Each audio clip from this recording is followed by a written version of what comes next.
Big breaking news చూస్తున్నాం. ఏంటంటే తెలంగాణలో ఫిబ్రవరిలోనే ఎలక్షన్స్ ఉండబోతున్నట్టుగా క్లియర్ గా ఈ మధ్యాహ్నం ఎడిషన్ సంబంధించి సీఎం రేవంత్ రెడ్డి కీలక ఆదేశాలు ఇచ్చినట్టుగా మనకు కనబడుతుంది. ఒకసారి వార్త చూసుకునే ప్రయత్నం చేద్దాం. రేవంత్ రెడ్డి ఎలాంటి ఆదేశాలు ఇచ్చారనేది చూసుకునే ప్రయత్నం చేద్దాం. స్థానిక ఎన్నికలపై సర్కారు కసరత్తు, పంచాయతీరాజ్ గ్రామీణాభివృద్ధి శాఖపై సీఎం రేవంత్ సమీక్ష. స్థానిక సంస్థల ఎన్నికలపై ప్రభుత్వం కసరత్తు చేస్తుంది. ఈ క్రమంలోనే ఇవాళ పంచాయతీరాజ్ గ్రామీణాభివృద్ధి శాఖపై ముఖ్యమంత్రి రేవంత్ రెడ్డి సమీక్ష నిర్వహిస్తున్నారు. సమావేశానికి ఉప ముఖ్యమంత్రి బట్టి విక్రమార్క, మంత్రులు సీతక్క, దామోదర్ రాజనరసింహ, పొంగులేటి శ్రీనివాసరెడ్డి, ఉత్తమ్ కుమార్ రెడ్డి, మాజీ మంత్రి జానారెడ్డి, ప్రభుత్వ సలహాదారులు కె కేశవరావు, ప్రభుత్వ ప్రధాన కార్యదర్శి శాంతి కుమార్కు ఉన్నతాధికారులు హాజరయ్యారు. స్థానిక సంస్థల ఎన్నికలపై ప్రభుత్వం కసరత్తు చేస్తున్నట్టు తెలుస్తుంది. ఈ మీటింగ్ లో బీసీ కమిషన్ నివేదికను ప్రభుత్వానికి సమర్పించనున్నట్టు సమాచారం.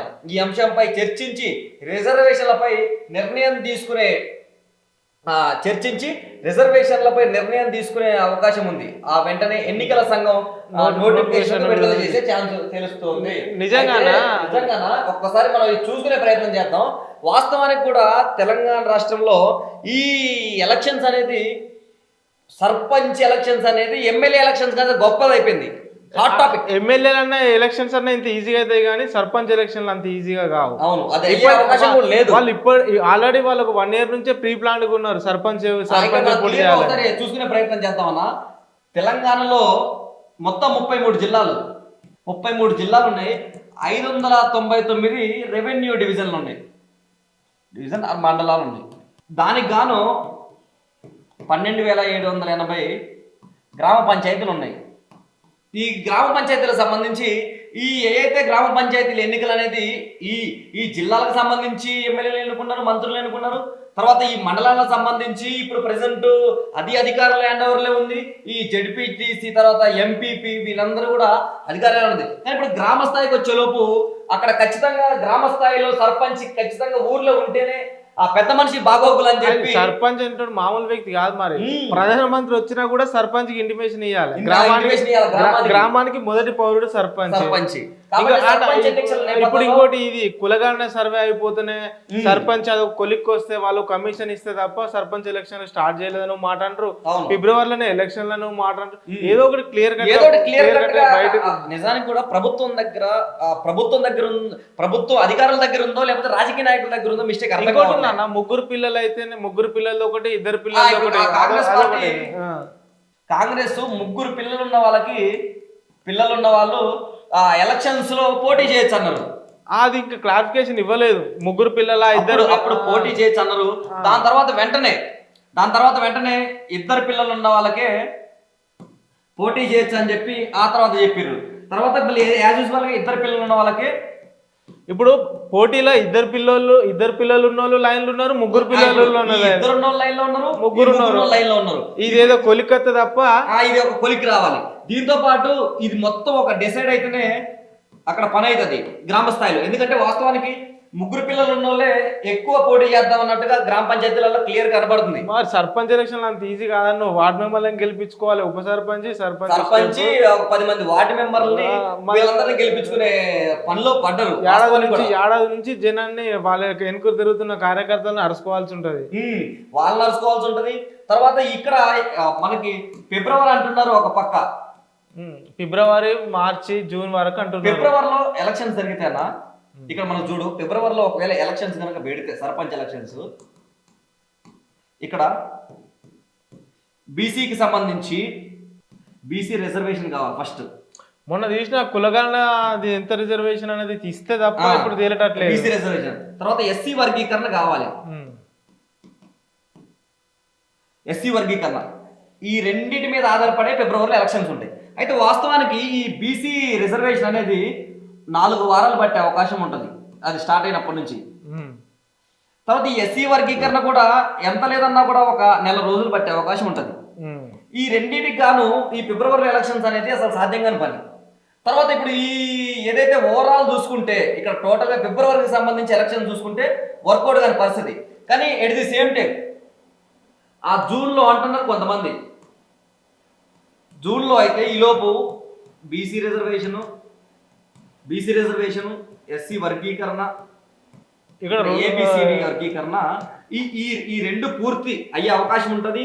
ఎట్ ది సేమ్ టైం ఇప్పుడు మనకి ఏదైతే కాంగ్రెస్ పార్టీ ఏమేమి పథకాలు ఇస్తుందని చెప్పు ఒకసారి. ఈ 4 పథకాలు ఇప్పుడు మొన్న స్టార్ట్ చేసింది కదా. ఏ పథకాల పేరు? రేషన్ కార్డులు, ఇందిరమ్మ ఇల్లు, రేషన్ కార్డులు, ఆత్మీయ భరోసా, ఇందిరమ్మ ఇల్లు, రేషన్ కార్డు, ఆత్మీయ భరోసా, రైతు భరోసా. ఈ 4 పథకాలు కంప్లీట్ ఇచ్చేసినాక ఎలక్షన్ లో పోతే కాంగ్రెస్ కు పాజిటివ్ ఉంటదని కాంగ్రెస్ అనుకుంటుంది. ఈ 4 పథకాలు ఏవైతే ఉన్నాయో ఈ క్లియర్ చేసి పదాం అనుకుంటుంది. ఇప్పటికే 31 మార్చి. ఇక్కడ కాంగ్రెస్ ఏమనుకుంటుందంటే ఇక్కడ 4 పథకాలు వీళ్ళు అర్హులైన వాళ్ళందరికీ 4 పథకాలు ఇచ్చి ఎలక్షన్ లో పోదామని కాంగ్రెస్ అనుకుంటారు. ఈ 4 పథకాల గొడవలు చేసి ఇదో ఫెయిల్యూర్ పథకం అని చెప్పి ఎలక్షన్ లో పోదామని బీఆర్ఎస్ అనుకుంటుంది. ఇక్కడ 31వ తారీఖు వరకల్లా ఈ 4ని ఫస్ట్ విడత కంప్లీట్ చేస్తామని చెప్పి కాంగ్రెస్ పార్టీ పైలట్ గా కొన్ని గ్రామాలు ఎన్నుకున్నది. పైలట్ గా 563 గ్రామాలు ఎన్నుకున్నది. 563 గ్రామాలకు గాను 4,41,000 మంది రైతులకు రైతు భరోసా ఇచ్చింది.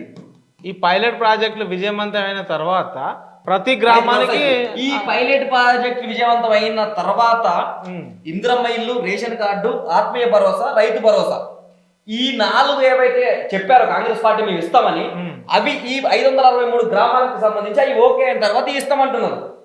అంటే ఇక్కడ క్లియర్ గా ఏం కనపడుతుంది? జూన్ లోనే ఎలక్షన్స్కి వెళ్ళే అవకాశం ఉంది. జూన్ లో వెళ్ళే అవకాశం ఉంది. ఈ బీసీ కమిషన్ పూర్తిగా 1-2 డేస్లలో వచ్చినా కూడా ఎంబటే మార్చి ఫిబ్రవరిలోకి ఎలక్షన్ లో పోదామని కాంగ్రెస్ పార్టీ సిద్ధంగానే ఉన్నది. కాంగ్రెస్ పార్టీ సిద్ధంగా ఉంది. కానీ ఇక్కడ వాస్తవానికి నువ్వు ఇక్కడ గమనిస్తే ఆ బీసీ కమిషన్ నివేదిక ఇప్పుడు ఫిబ్రవరి 2nd వీక్ ఇచ్చింది అనుకున్నాం. ఫిబ్రవరి 2nd వీక్ ఇచ్చింది. మార్చ్ 1st వీక్ వరకు ఎలక్షన్లు ఉంటారు. ఫిబ్రవరి 2nd వీక్. ఫిబ్రవరి 2nd వీక్ లా మేము ఒక నివేదిక ఇచ్చాము. ఇదంతా అయిపోయింది అన్న తర్వాత ఈ గ్యాప్ లోనే ఆ ఫిబ్రవరిలోనే ఎస్సీ వర్గీకరణ కూడా అయింది అనుకుందాం. అయినప్పటికీ ఈ జూన్ లోనే ఎందుకు ఎలక్షన్స్కి వెళ్తారంటే ఇక్కడ ఆ ఫిబ్రవరిలో ఈ 2 అయినప్పటికి కూడా మార్చిలో 10th క్లాస్ ఎగ్జామ్స్ ఉంటాయి. 10th క్లాస్ ఎగ్జామ్స్ మార్చిలో ఉంటాయి. తర్వాత ఏప్రిల్లో ఇంటర్మీడియట్ సంబంధించి ఎంట్రన్స్ పరీక్షలు, తర్వాత ఆ ఇంటర్ పరీక్షలు ఉండే అవకాశం ఉంది. ఈ 2 కాదని మేలో ఈ గురుకుల ప్రవేశ పరీక్షలు ఇవన్నీ కూడా మేలో ఉండే అవకాశం ఉంటుంది. ఈ అన్ని అయిపోయినాక కూడా మేలో ఉండే అవకాశం ఉంటుంది. ఈ లోపు మార్చిలో ఏదైతే వీళ్ళు 4 హామీలు ఉన్నాయో ఆ 4 హామీలని మార్చిలో కనుక ఇంప్లిమెంట్ చేస్తే ఈ 2 నెలలు ఏదైతే ఇప్పుడు మార్చి 31 కల్లా ఆ 4 గ్యారంటీలని ప్రవేశపెట్టి ఇదంతా సక్సెస్ చేయగలిగితే మిగతా 2 నెలలు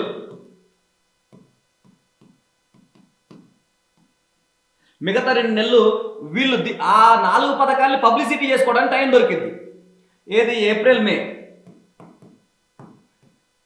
మే వాళ్ళకి పబ్లిసిటీ చేసుకోవడానికి ప్రయోజనం. ఈ లోపు జూన్లో ఎలక్షన్స్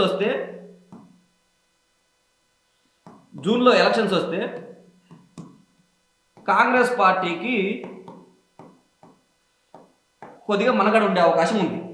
సో ఇది ఆ మొత్తానికి ఆ ఎలక్షన్స్ సంబంధించి ఈ యొక్క కాంగ్రెస్ పార్టీ ఎన్ని పునరాలోచనలు చేసినా ఇంకా స్పీడ్ చేద్దాం ఫిబ్రవరిలోనే వద్దాం అన్నా కూడా ఇక్కడ బీసీ రిజర్వేషన్స్ తో పాటు ఎస్సీ వర్గీకరణ కూడా చాలా అంటే చాలా టైట్ పోర్ జరుగుతుంది. కాబట్టి వాస్తవానికి 90% దగ్గరలో ఉన్నటువంటి ఎస్సీ ఎస్టీ బీసీ మైనారిటీలు ఎవరైతే ఉన్నారో రిజర్వేషన్ ఎందుకోసం వెయిట్ చేస్తున్నాం అంటే లాస్ట్ టైం కేసీఆర్ గారు కొన్ని వేల సర్పంచ్లు రిజర్వేషన్ లేక కోల్పోయారు. అదేదో ఈసారి కంప్లీట్ గా బీసీ రిజర్వేషన్ కులగణన తోటి అంతా మన ఒక ప్రాతిపదికన వచ్చేస్తే కొత్త వాళ్ళకు కొత్త కులాలకు కొత్త వారికి అవకాశం దొరుకుతుంది. మొదటిసారి ఎలక్షన్ లో పోయినట్టు కూడా ఉంటదని ఒక ఆలోచన.